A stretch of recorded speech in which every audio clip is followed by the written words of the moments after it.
মা ক্যান্টিনে এবার থেকে কি পাওয়া যাবে মাছ ভাত? মাছ ভাত খেতে গেলে বাড়তি 5 টাকার কিছু বেশি কি দিতে হবে? পঞ্চায়েত মন্ত্রী দিলীপ ঘোষের মন্তব্যে শুরু হয়েছে জল্পনা। প্রকল্প চালু থাকবে, দেওয়া হবে ডিম ভাত, আনা হবে মাছও। কি বললেন দেখুন।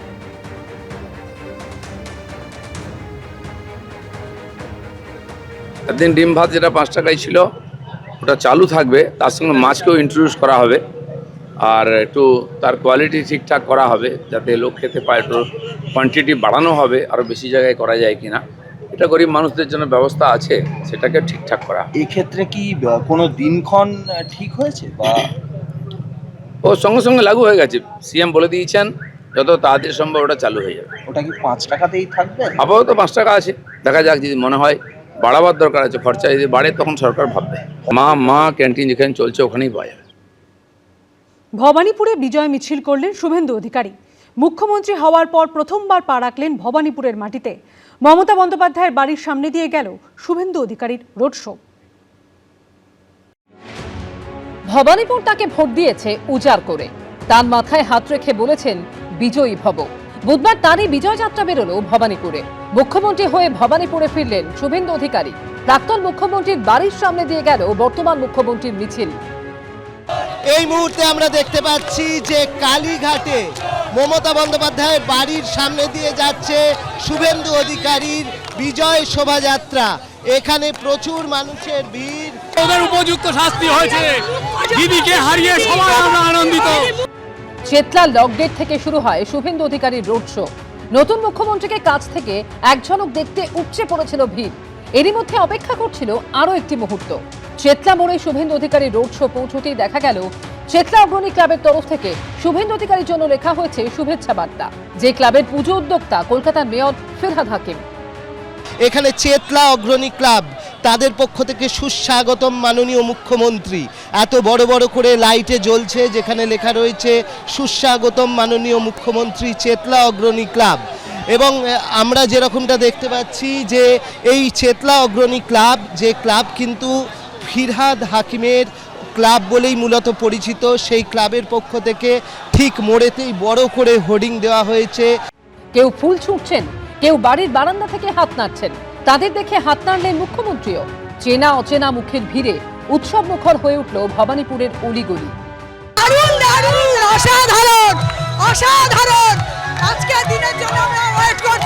যেটা আমরা ভাবলাম 1 থেকে 1.25 ঘন্টায় হবে, 2.5 ঘন্টা লাগলো। মানুষের মানে কি বলবো,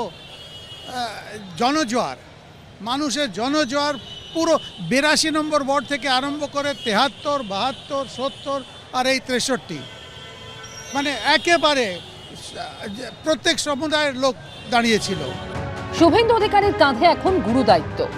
ভবানীপুরের বিধায়ক এখন রাজ্যের চালিকা শক্তি।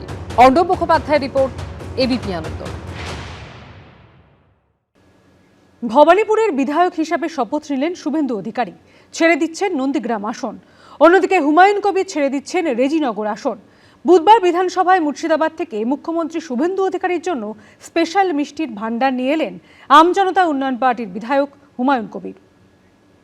আমি ভবানীপুর থেকে শপথ নিলাম, মানে আমাকে সংবিধান আইন অনুযায়ী নন্দীগ্রামটা ছাড়তে হবে। কোন কেন্দ্র রাখবেন আর কোন কেন্দ্র ছাড়বেন? ভবানীপুর আর নন্দীগ্রাম, দুই কেন্দ্র এই দুহাত ঠেলে তাকে ভোট দিয়েছে, কিন্তু শেষমেশ একটা রাখতে হতো আর একটা ছাড়তে হতো। এটাই সাংবিধানিক বাধ্যবাধকতা। শেষ অব্দি ভবানীপুর রেখে নন্দীগ্রাম ছাড়ার সিদ্ধান্ত নিলেন শুভেন্দু অধিকারী। তবে নন্দীগ্রাম ছাড়লেও নন্দীগ্রামের জন্য উন্নয়নযোগ্য যে থামবে না তা স্পষ্ট করে দিলেন মুখ্যমন্ত্রী। এখানেও একজন প্রতিনিধি থাকবেন বা তাকে নন্দীগ্রামের মানুষ নির্বাচিত করবে। নন্দীগ্রামে বিধায়কের পরিষেবা থেকে শুরু করে আমি নির্বাচন চলাকালীন যে সমস্ত উন্নয়নের প্রতিশ্রুতি দিয়েছিলাম, আমি অন্য এলাকার উন্নয়নের সাথে সাথে নন্দীগ্রামে দেওয়া আমার কথাও আমি কার্যকর করব এবং নন্দীগ্রামের মানুষ, তাদের আমি আগামী 5 বছর বুঝতে দেব না যে তাদের বিধায়ক শুভেন্দু অধিকারী নয়। নন্দীগ্রাম ও ভবানীপুর দু জায়গাতেই জয়ী হয়েছেন শুভেন্দু অধিকারী। ভবানীপুরে মমতা বন্দ্যোপাধ্যায়কে 15,105 ভোটে হারিয়েছেন শুভেন্দু অধিকারী, আর নন্দীগ্রামে 9,665। নন্দীগ্রাম আর শুভেন্দু অধিকারী 2007 সাল থেকেই দুটো নাম ওতপ্রোতভাবে জড়িত। 2021-এ নন্দীগ্রাম থেকে শুভেন্দু অধিকারীর জয়ের পর আরও দৃঢ় হয় সেই সম্পর্ক। সেই ধারা বজায় থেকেছে 2026-এও। পরপর দুবার শুভেন্দু অধিকারীকে উজাড় করে ভোট দিয়েছে নন্দীগ্রাম। সেই শুভেন্দু অধিকারীর কাঁধেই এবার রাজ্য পরিচালনার দায়িত্বভার। নন্দীগ্রামের প্রত্যাশাও তাই আরও কয়েক গুণ। কিন্তু নন্দীগ্রামকে যে তিনি নিরাশ করবেন না তা এদিনও জলের মতো করে বুঝিয়ে দিয়েছেন। আমি দু জায়গার এমএলএ হিসেবে তো শপথ নিতে পারি না। আমি ভবানীপুর থেকে শপথ নিলাম মানে আমাকে সংবিধান আইন অনুযায়ী নন্দীগ্রামটা ছাড়তে হবে। ছাড়লেও আমি নন্দীগ্রামের মানুষকে কথা দিতে পারি 2009-এর 5ই জানুয়ারি ফিরোজা বিবি জেতানোর পর থেকে আমি এমএলএ ছিলাম না, কিন্তু আমি নন্দীগ্রামের সব দেখাশোনা করেছি। একইভাবে মুর্শিদাবাদের নওদা ও রেজিনগর দুটি কেন্দ্র থেকে বিধায়ক নির্বাচিত হয়েছেন আম জনতা উন্নয়ন পার্টির হুমায়ুন কবির। তবে রেজিনগর আসনটি ছেড়ে দেওয়ার সিদ্ধান্ত নিয়েছেন তিনি। আর রেজিনগরটা আমি 2-1 দিন পরে ছাড়ব, মানে রিজাইন করব, যাতে দ্রুত বাই ইলেকশন হয়। মুখ্যমন্ত্রীর কাছে আবেদন করব, ইলেকশন কমিশনের কাছেও আবেদন করব।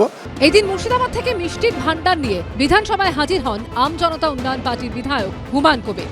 মুখ্যমন্ত্রী শুভেন্দু অধিকারীর জন্য এনেছিলেন স্পেশাল মনোহরা, আর বাকি সকলের জন্য মনোহরা আর ছানাবড়া মিলিয়ে আনেন 650 পিস মিষ্টি। খ্যাত মনোহরা 150 পিস আছে, স্পেশালি মুখ্যমন্ত্রীর হাতে কিছুটা তুলে দেব, উনি নিশ্চয়ই গ্রহণ করবেন। আর 500 পিস বিখ্যাত ছানাবড়া, যেটা মুর্শিদাবাদের অনেক ঐতিহ্যবাহী ছানাবড়া, সেটাও 500 পিস নিয়ে এসেছি। বিধানসভায় নিশ্চয়ই 500 পিস লোকের সবাই একটা করে খেলেও আমি খুব খুশি হব। রাজনীতির তিক্ততা অতীত, এদিন কার্যত প্রতীকী মিষ্টির স্বাদ পেল পশ্চিমবঙ্গবাসী। কৃষ্ণেন্দু অধিকারী, উজ্জ্বল মুখোপাধ্যায় ও আশাবুল হোসেনের রিপোর্ট, এবিপি আনন্দ। বিধানসভায় শপথ গ্রহণ করলেন মুখ্যমন্ত্রী শুভেন্দু অধিকারী। ভবানীপুর কেন্দ্রের বিধায়ক হিসাবে শপথ বাক্য পাঠ করেন। বিধানসভায় ঢোকার আগে সিঁড়িতে নতজানু হয়ে প্রণাম করেন তিনি। 2014 পর 2026, সংসদ ভবনের পর বিধানসভা, প্রধানমন্ত্রী নরেন্দ্র মোদীর পর মুখ্যমন্ত্রী শুভেন্দু অধিকারী।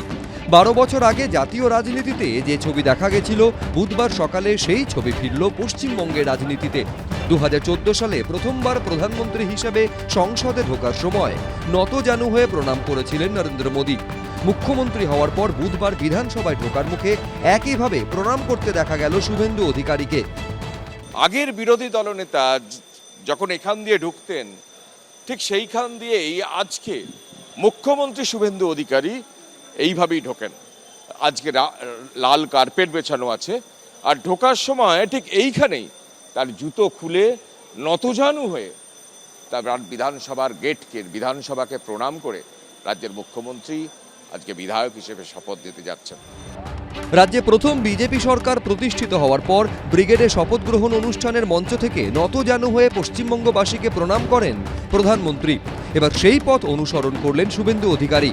বুধবার সকাল 10:46 নাগাদ বিধানসভায় পৌঁছন মুখ্যমন্ত্রী শুভেন্দু অধিকারী। প্রথমেই বিধায়ক শঙ্কর ঘোষকে নিয়ে আম্বেদকরের মূর্তিতে ফুল দিয়ে শ্রদ্ধা জানান। বিধানসভার লনে তাকে গার্ড অফ অনার দেওয়া হয়। এরপর শুভেন্দু অধিকারী পৌঁছে যান বিধানসভায় মুখ্যমন্ত্রীর ঘরে, সেখানে ঘণ্টা বাজিয়ে পুজো করেন। এরপর মুখ্যমন্ত্রী চেয়ারে বসেন। তবে বিধানসভায় শুভেন্দু অধিকারীর কুর্সি নিয়ে রয়েছে একটা কিস্সা। মুখ্যমন্ত্রী হিসেবে মমতা বন্দ্যোপাধ্যায় যে চেয়ারে বসতেন, সেই চেয়ারটা এখন চলে এসেছে বিরোধী দলনেতা যে ঘরে বসবেন সেই ঘরে।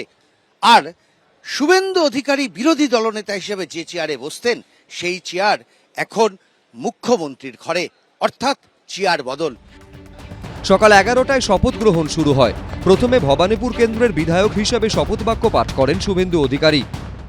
আমি শুভেন্দু অধিকারী পশ্চিমবঙ্গ বিধানসভায় সদস্য নির্বাচিত হইয়া ঈশ্বরের নামে শপথ করিতেছি যে বিধি দ্বারা স্থাপিত ভারতের সংবিধানের প্রতি আমি অকৃত্রিম নিষ্ঠা ও আনুগত্য পোষণ করিব। আমি দু জায়গার এমএলএ হিসেবে তো শপথ নিতে পারি না। আমি ভবানীপুর থেকে শপথ নিলাম মানে আমাকে সংবিধান আইন অনুযায়ী নন্দীগ্রামটা ছাড়তে হবে। নন্দীগ্রামে বিধায়কের পরিষেবা থেকে শুরু করে আমি নির্বাচন চলাকালীন যে সমস্ত উন্নয়নের প্রতিশ্রুতি দিয়েছিলাম, নন্দীগ্রামে দেওয়া আমার কথাও আমি কার্যকর করব। একের পর এক শপথ নেন শাসক ও বিরোধী দলের নবনির্বাচিত বিধায়করা।